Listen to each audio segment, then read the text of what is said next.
en welkom na. Wow, wag. Is hierdie nie my werk nie? Jonge, ek Nee, kom.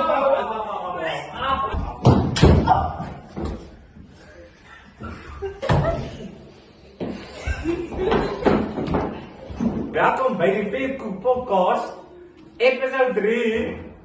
Wow.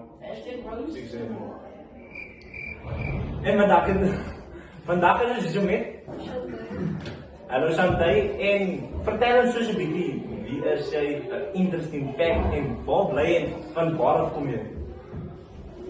Okay, so 'n interesting fact van my is ek hou van lees en ek kom van Dispatch. En ons sê klop voor jou zo. No, hy van Dispatch mense, nee. Okay, ja, by the way. Hoekom kies jy jeugaksie maar soos as jeugs in Dispatch en in die naam? Sekerlik van ek weet nie.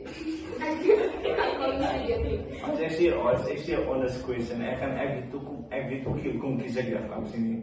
Sy kon nog my mooi so werk. Nie werk nie. Nog geen popcorn. So ja, wat dink jy van die jeugaksie?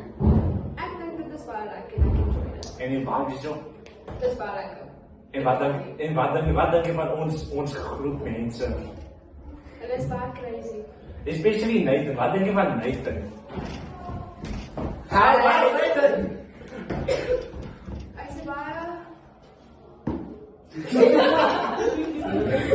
Ja, ek kan jou try nie. Nou comment, want Nathan, ons kan nie regtig hier sê oor Nathan nie, maar dankie dat jy vandag join het by ons podcast en dankie vir ons co-host Kylie vir alle editing skills en stay tuned vir episode 4. Let's go!